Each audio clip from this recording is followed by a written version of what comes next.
الحمدللہ رب العالمین والصلاة والسلام علی سید الانبیاء والمرسلین اما بعد فاعوذ باللہ من الشیطان الرجیم بسم اللہ الرحمن الرحیم۔ اللہ تبارک و تعالیٰ کے فضل و کرم سے الہادی پروگرام کا سلسلہ ہمارا جاری و ساری ہے، اور آپ کو معلوم ہے کہ ہم اس میں کسی ایک موضوع کا انتخاب کر کے اس کے متعلقہ آیات کریمہ اور اس سے تعلق رکھنے والی احادیث پر کلام کرتے ہیں، اور پھر جو نکات حاصل ہوتے ہیں کوشش حتی الامکان یہ ہوتی ہے کہ ان سے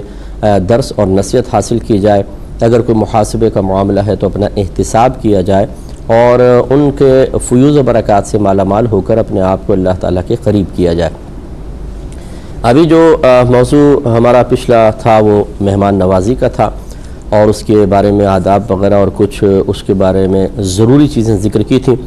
آج جو انشاءاللہ ہے وہ سنت رسول صلی اللہ علیہ وسلم کے بارے میں ہم کلام کریں گے۔ اللہ تبارک و تعالی نے سرکار صلی اللہ علیہ وسلم کی سنت کی محافظت کا حکم ارشاد فرمایا ہے۔ سنت طریقے کو کہتے ہیں، اور نبی کریم صلی اللہ علیہ وسلم کے طریقے دو قسم کے تھے۔ ایک وہ جن کو آپ نے بطور عبادت اپنایا، اور ایک وہ جن کو بطور عادت اپنایا۔ جنہیں بطور عبادت اپنایا وہ سنن الہدا کہلاتی ہیں، اور جن کو بطور عادت اپنایا جیسے کھانا پینا سونا جاگنا اٹھنا بیٹھنا وغیرہ کے آداب، انہیں سنن زوائد کہا جاتا ہے۔ سنن الہدا میں پیروی کرنا لازم ہوتا ہے، اگر نہیں کریں گے تو ہم گناہگار ہوں گے، اور گویا کہ اس میں ہمارا اختیار سلب ہوتا ہے، ہمیں اطاعت ہی کرنی ہوگی۔ لیکن سنن زوائد میں ہمیں خود مختار رکھا گیا ہے، چاہیں تو اختیار کریں، سعادت کی بات ہے، اور اگر چاہیں تو ترک کر دیں تو اس پر نہ کوئی گناہ ہے اور نہ آخرت میں کوئی ملامت ہے۔ اللہ تبارک و تعالی نے قرآن عظیم میں دونوں سنن کے بارے میں ارشاد فرمایا، لہذا پہلے ارشاد ہوتا ہے سورہ حشر کے آیت نمبر 7 میں، اللہ تبارک و تعالی نے ارشاد فرمایا کہ وَمَا آتَاكُمُ الرَّسُولُ فَخُذُوهُ وَمَا نَهَاكُمْ عَنْهُ فَانْتَهُوا۔ یہ رسول جو کچھ تمہیں عطا کریں اسے لے لو، اور جس سے منع کریں اس سے باز آ جاؤ یا رک جاؤ۔ تو جو تمہیں عطا کریں اس کا مطلب ہے شرعی احکام، کہ یہ نبی جو تمہیں اپنی ایک ایسا سنت ایک ایسا طریقہ بتائیں، چاہے وہ سنت قولی ہو چاہے سنت فعلی ہو، لیکن اگر اس میں کسی طریقے سے وجوب ثابت ہو جاتا ہے تو اس کو لازم اخذ کرو، اور جن باتوں سے تمہیں منع کریں اس سے رک جاؤ۔ تو کبھی تو ایسا ہوتا ہے کہ رحمت کونین صلی اللہ علیہ وسلم اپنی زبان اقدس سے کوئی بات ارشاد فرماتے ہیں، اور اس میں وجوب کا اور حکم کا پہلو ہوتا ہے، یعنی امر ہوتا ہے، حکم دیا جاتا ہے، اور اس میں ہمارے لیے ترک کی گنجائش نہیں رکھی جاتی، تو سمجھ لیجئے کہ وہ وجوب ثابت کر رہا ہے، اب ہمیں کرنا لازم ہوگا۔ اور اسی طرح بعض اوقات کسی عمل کو سرکار صلی اللہ علیہ وسلم دائمی طور پہ اختیار کرتے ہیں اور اسے ترک نہیں فرماتے، تو اگر دائمی طور پہ اختیار کریں، ترک نہ فرمائیں، بالکل بھی ترک نہ فرمائیں، تو یہ بھی ایک واجب کی طرف اشارہ ہوتا ہے۔ ہاں اگر دائمی طور پہ اختیار کریں اور کبھی کبھار جواز امت کے لیے ترک کر دیں تو وہ سنت موقدہ بنتا ہے، اور اس کے بارے میں بھی حکم یہ ہوتا ہے کہ ایک دو بار چھوڑنا برا، اور اس کی عادت بنا لینے سے انسان گناہگار ہوگا۔ باقی مزید اللہ تعالیٰ نے ایک جگہ ارشاد فرمایا کہ قُلْ إِن كُنتُمْ تُحِبُّونَ اللَّهَ فَاتَّبِعُونِي یحببکم اللہ ویغفر لکم ذنوبکم۔ سورہ آل عمران آیت نمبر 31 ہے کہ اللہ تعالیٰ فرماتا ہے کہ اگر تم اللہ تبارک و تعالیٰ سے محبت کا دعویٰ کرتے ہو تو ان نبی کریم صلی اللہ علیہ وسلم کی پیروی کرو۔ یہ گویا کہ سرکار صلی اللہ نے فرمایا کہ آپ کہہ دیجئے کہ اگر تم اللہ سے محبت کا دعویٰ کرتے ہو فاتبعونی، تو پھر میری اتباع کرو، میرا کہنا مانو۔ اگر ایسا کرو گے تو اللہ تبارک و تعالیٰ تمہیں اپنا محبوب بنا لے گا، اور تمہارے تمام گناہوں کی بخشش کر دی جائے گی۔ اس آیت کا شان نزول مختصراً کئی لکھے ہیں بزرگان دین نے۔ ایک یہ بھی مفسرین نے لکھا ہے کہ ہجرت سے پہلے نبی کریم صلی اللہ علیہ وسلم اپنے کاشانہ اقدس سے باہر تشریف لائے تو کفار کو بتوں کی عبادت کرتے ہوئے پایا۔ آپ نے دریافت فرمایا کہ تم ایسا کیوں کرتے ہو؟ وہ کہنے لگے کہ اس لیے تاکہ اس سے خوش ہو کر اللہ تبارک و تعالی ہمیں اپنا محبوب بنا لے۔ اب مقصد تو بہت اچھا تھا، اللہ کا محبوب بن جانا، لیکن اس کے لیے طریقہ غلط اختیار کیا، تو اللہ تعالیٰ نے آیت کریمہ نازل فرمائی کہ حبیب صلی اللہ علیہ وسلم ان سے فرمائیے کہ مقصود تو اچھا ہے، لیکن اس کے حصول کے لیے جو تم نے طریقہ اختیار فرمایا وہ غلط ہے۔ طریقہ یہ نہیں ہے کہ اللہ تبارک و تعالیٰ کے نافرمانی کے ذریعے اللہ کا قرب حاصل کرنے کی کوشش کی جائے، یہ خوش فہمی ہے، خواب ہے، دھوکہ ہے، فریب ہے، جس کا انجام جہنم ہے، بلکہ صحیح طریقہ یہ ہے کہ فاتبعونی، میری پیروی کرو۔ اے حبیب ان سے فرمائیے کہ اگر اللہ کا محبوب بننا ہے تو میری پیروی کرو، تو اللہ تعالیٰ تمہیں اپنا محبوب بنا لے گا اور تمہارے تمام گناہوں کی بخشش و مغفرت کر دی جائے گی۔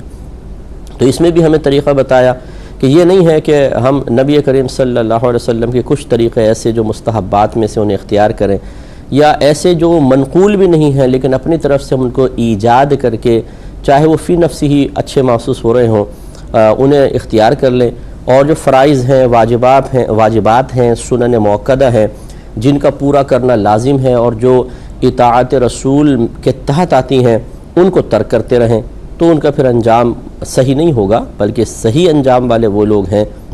کہ جو اللہ تعالیٰ کا قرب حاصل کرنا چاہیں تو اس کے لیے اتباع اور اطاعت رسول کا راستہ اختیار کرتے ہیں۔ تو یہاں بھی نو چوائس، کوئی چوائس نہیں ہے، نبی کریم صلی اللہ علیہ وسلم کی اتباع کرنی ہی ہوگی۔ تو یہ سنن واجبہ کے بارے میں ہے۔ اور پھر آگے فرمایا لقد کان لکم فی رسول اللہ اسوۃ حسنہ لمن کان یرجو اللہ والیوم الآخر، سورہ احزاب آیت نمبر 21 ہے کہ اللہ تعالیٰ ارشاد فرماتا ہے کہ ضرور بے شک تمہارے لیے ان نبی کریم صلی اللہ علیہ وسلم میں، یعنی اللہ کے رسول میں، اسوۃ حسنہ ایک اچھا طریقہ ہے، یعنی اللہ تعالیٰ نے ان کی حیات میں، ان کے طریقوں میں ایک اچھا عملی نمونہ رکھا ہے اس شخص کے لیے کہ جو اللہ تبارک و تعالیٰ اور اخروی دن پر ایمان رکھتا ہو۔ تو اس میں ایک چوائس دے دی ہے ایک طریقے سے کہ نبی کریم صلی اللہ علیہ وسلم کے طریقوں کو دیکھیں، آپ کی عملی زندگی کو دیکھیں، تو تمہارے لیے ایک اچھا اس میں اسوہ حسنہ ہے۔ اس میں سنن زوائد بھی داخل ہیں کہ اگر آپ چاہیں تو ان پر عمل کریں اور چاہیں تو ان کو ترک کر دیں، اس میں کوئی حرج نہیں ہوگا۔ اسی طریقے سے اللہ تعالیٰ نے سورہ نساء آیت نمبر 65 میں فرمایا کہ فَلَا وَرَبِّكَ لَا يُؤْمِنُونَ حَتَّى يُحَكِّمُوكَ فِي مَا شَجَرَ بَيْنَهُمْ ثُمَّ لَا يَجِدُوا فِي أَنفُسِهِمْ حَرَجًا مِّمَّا قَضَيْتَ وَيُسَلِّمُوا تَسْلِيمًا۔ اللہ تعالیٰ ارشاد فرماتا ہے اور آپ کے رب کی قسم، یہ اس وقت تک کامل مومن نہیں ہو سکتے یہاں تک کہ اپنے مابین ہونے والے جھگڑوں میں آپ کو حکم مقرر نہ کریں، یعنی ثالث مقرر نہ کریں، پھر اپنے قلوب میں اس شے کے سلسلے میں کوئی تنگی محسوس نہ کریں جس کا آپ فیصلہ فرمائیں، اور وہ اس کو اچھی طریقے سے تسلیم کر لیں۔ تو یہ بھی دیکھیں سرکار صلی اللہ علیہ وسلم کا ایک حکم، ایک فیصلے کو قبول کرنے کا ارشاد فرمایا گیا، اور اس میں چوائس نہیں ہے کہ جب تمہارے مابین کوئی اختلاف ہو جائے اور نبی کریم صلی اللہ علیہ وسلم کو تم حکم بناؤ، بطور ثالث مقرر کرو، پھر وہ کوئی فیصلہ کرتے ہیں تو لازم ہے تمہیں کہ اس فیصلے کو قبول کرو، بلکہ تمہارے قلوب کے اندر اس کے متعلق کوئی ذرہ برابر بھی ایسی چیز پیدا نہ ہو کہ تم اس کو اختیار نہیں کرنا چاہتے، یہ دل میں تنگی پیدا ہو رہی ہے، ایسا ہرگز نہ ہو۔ اور ارشاد فرمایا کہ جو بھی اگر یہ تم اس طرح نہیں کرو گے کہ اس کو قبول بھی کر لو، دل میں حرج پیدا نہ ہو، اور اچھی طریقے سے اس کے سامنے اپنا سر نہ جھکا لو، تو تم کامل مومن ہی نہیں ہو سکتے ہو۔ اس کا مطلب ہے کہ نبی کریم صلی اللہ علیہ وسلم کی اطاعت ہم پر واجب ہے، اور آپ کا کہنا ماننا ہمارے لیے انتہائی ضروری ہے۔ اسی طریقے سے اللہ تعالیٰ نے ارشاد فرمایا کہ وَمَن يُطِعِ الرَّسُولَ فَقَدْ أَطَاعَ اللَّهَ، جس نے رسول کریم صلی اللہ علیہ وسلم کی اطاعت کی، اس نے اللہ تبارک و تعالیٰ کا حکم مانا، اس نے اللہ کی اطاعت کی۔ تو یہ تمام آیات کریمہ، اور بھی کئی آیات ہیں جو میں آپ کی خدمت میں جس کا خلاصہ یہی نکلتا ہے وہ عرض کرنا چاہتا ہوں کہ ہمیں کوشش کرنی چاہیے کہ نبی کریم صلی اللہ علیہ وسلم کے طریقوں کو دیکھیں، آپ کے اقوال جو حدیث جس کو ہم کہتے ہیں ان کا مطالعہ کریں، یا علماء سے اس کو سنیں، اور پھر دیکھیں کہ کس میں ہمیں بے اختیار رکھ دیا گیا ہے، مجبور محض کر دیا گیا ہے، اور کس میں ہمیں مکمل طور پہ اختیار دیا گیا ہے۔ چنانچہ آپ یہ دیکھیں گے کہ جہاں سرکار صلی اللہ علیہ وسلم نے کوئی بھی کام بطور عبادت اختیار کرنے کا حکم دیا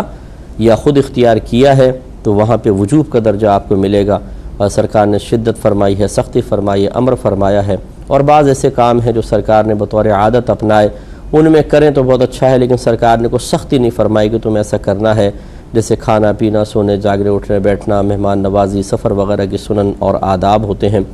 ان کے اندر ہمیں ایک طرح کی چوائس ہے۔ لیکن پھر بھی میں آپ کو وہی گزارش کر رہا ہوں کہ جس عمل کو نبی کریم صلی اللہ علیہ وسلم سے نسبت ہو گئی اسے ہمیں اختیار کرنا چاہیے، لیکن شرعی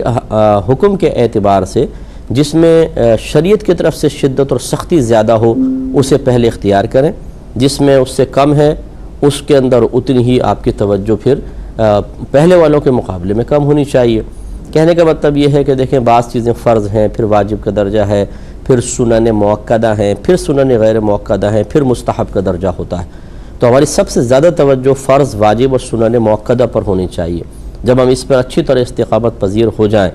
تو پھر ہمیں سنن غیر مؤکدہ اور مستحب کی طرف بھی متوجہ ہونا چاہیے، یا ان پر اگر ہم عامل ہیں اور وقت مل رہا ہے تو باقی دو کو بھی اختیار کرنا چاہیے۔ لیکن اگر بالفرض مصروفیت بہت ہی زیادہ ہے زندگی کی، جیسے آج کل بڑی زیادہ مصروف زندگی ہو گئی ہے،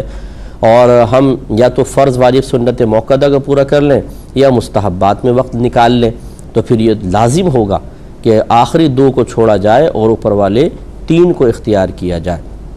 جیسے ڈیوٹی اور اوور ٹائم ہے کہ ڈیوٹی تو آپ کو کرنی پڑے گی، پھر آپ اوور ٹائم بھی لگا لیں۔ آپ کوئی ڈیوٹی پر نہ آئے اور صرف اوور ٹائم کرنے کی کوشش کرے تو یقینی سی بات ہے قابل قبول نہیں ہو سکتا ہے۔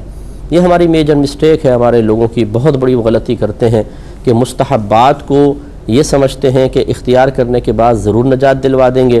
اور فرائض اور واجبات کو جان بوجھ کر ترک کر رہے ہوتے ہیں۔ یہ غلط رویہ ہے۔ یقیناً نہ اس کا کوئی عالم ترغیب دیتا ہے، نہ اس کی کوئی نعت خان نے ترغیب دی ہے، نہ اس کی کوئی مقررین ترغیب دیتے ہیں۔ یہ لوگوں کا اپنا اختیار کردہ ایک رویہ ہے، اور ایک سستیاں ہیں، نفس کی اتباع ہے، اطاعت ہے، شیطان کی اطاعت ہے، جو غلط ہے۔ لہٰذا آپ دیکھیں گے کہ بیانات میں آ کے بیٹھتے ہیں، علماء کے بیان سنتے ہیں، پھر فجر غائب ہوتی ہے۔ اسی طرح نعت خوانیاں اٹینڈ کرتے ہیں، بعض اوقات پوری رات بیٹھے رہتے ہیں، لیکن فجر کی نماز ادا نہیں کی جاتی ہے۔ یہ کیا ہے؟ نعت خوانی میں بیٹھنا مستحب ہے، اور بیانات علماء کے سننا بعض اوقات فرض کے درجے میں ہو جاتا ہے اگر علم فرض سکھا رہے ہوں۔ اگر واجب علم سکھا رہے ہیں تو واجب کے درجے میں ہے، اس کو سیکھنا اگر پہلے سے معلوم نہیں ہے تو، اور اگر صرف مستحبات کا بیان ہے اور اتنی اہم بات نہیں ہے تو بیٹھنا کم از کم مستحب ہے۔ تو اب مثال فرض کر لیں کہ کوئی، اور بیان اکثر ہوتے بھی بہت مختصر سے ہیں، زیادہ تر ہمارے ہاں نعت خوانیاں چلتی ہیں، اب لوگ اس میں بیٹھ جاتے ہیں آ کر، اور جو فجر ہے فرض اور اس کی جماعت واجب ہے جو بلا عذر صحیح ترک نہیں کی جا سکتی، اسے بالکل نہیں ادا کرتے ہیں۔ یہ ہے وہ غلطی جس کی نشاندہی بارہا علماء کرتے رہے ہیں اور سمجھاتے رہے ہیں۔ جو اچھے سلجھے ہوئے نعت خوان ہیں وہ بھی اس کی اپنے نعت خوانی کے دوران ترغیب دیتے ہوئے نظر آتے ہیں کہ بھئی آپ نمازیں پڑھیں۔ کس نے آپ کو کہا ہے کہ آپ نعت خوانی میں آ کر بیٹھ جائیں اور صبح فجر کی نماز چھوڑ دیں؟ کس نے کہا ہے کہ نعت خوانی میں آ کر بیٹھ جائیں اور پھر آگے جا کے سارا دن جھوٹ بولتے رہیں؟ کس نے کہا ہے کہ نعت خوانی میں بیٹھنے کو کافی سمجھتے ہوئے یا علماء کے بیانات میں بیٹھنے کو کافی سمجھتے ہوئے پھر فراڈ کرنا ترک نہ کریں، حقوق العباد کی تلفی آپ کے لیے بالکل معمولی چیز بن جائے؟ تو یہ تو کسی نے بھی نہیں کہا نا، نہ کوئی ترغیب دیتا ہے اس چیز کی۔ خود لوگ نتیجہ اخذ کریں، کچھ شعر سن کر، کچھ باتیں سن کر۔ ہوتا یہ ہے کہ اپنے مطلب کے نتیجے نکالنا لوگوں کے لیے بڑے آسان ہوتے ہیں۔ مثال کے طور پر اگر میں بیان کر رہا ہوں کہ بھئی آپ سب ماشاءاللہ عاشق رسول ہیں اور رحمت کونین صلی اللہ علیہ وسلم اپنے عشاق کو اپنے ساتھ جنت میں لے کر جائیں گے، تو اس کا مطلب یہ تو میں نہیں کہہ رہا ہوں کہ آپ صرف عشق کا راگ الاپتے رہیں اور نبی کریم صلی اللہ علیہ وسلم کی اطاعت بالکل نہ کریں۔ حالانکہ عشق کی سب سے بڑی علامت یہ ہے کہ انسان مطیع و فرما بردار ہوگا، جو اپنے محبوب سے محبت رکھتا ہے۔ مجال ہے جو اپنے محبوب کا کہنا نہ مانے۔ مجازی محبت میں دیکھ لیں کسی کو عشق مجازی ہو جاتا ہے، تو جو محبوب کو پسند ہے آدمی چاہتا ہے اس پسند پہ اپنی جان قربان کر دوں تاکہ محبوب کو یقین آئے کہ میں اس سے محبت کرنے والا ہوں۔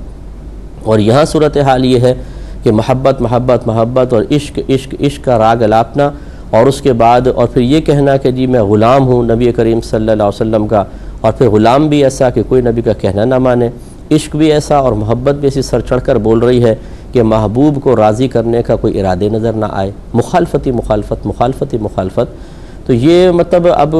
مثال کے طور پر جیسے میں نے کہا کوئی نعت خوان نے شعر پڑھا، کسی مقرر نے بیان کیا، تو ان کے کہنے کا مقصد ہرگز یہ تو نہیں تھا کہ آپ صرف اپنے آپ کو خود عشق رسول کا سرٹیفکیٹ دے لیں اور اس کے بعد جو مرضی کرتے پھریں۔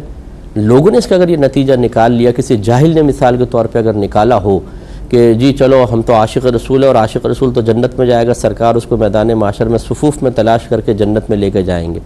تو لہٰذا میں بھی جنت میں جاؤں گا۔ ارے بھائی جنت میں تو جائیں گے، اللہ تبارک و تعالیٰ آپ کو لے کے جائے، آپ کے پورے خاندان کو لے کر جائے، ہماری دعا ہے آپ کے لیے، لیکن آپ نے یہ نتیجہ بتائیں کہاں سے نکالا کہ اپنے آپ کو عاشق کہہ کر، اپنے آپ کو محبت رسول میں ڈوبا ہوا کہہ کر، اپنے آپ کو غلام رسول کہلا کر یا کہہ کر اس کے بعد نافرمانی کی آپ کو اجازت مل جائے گی؟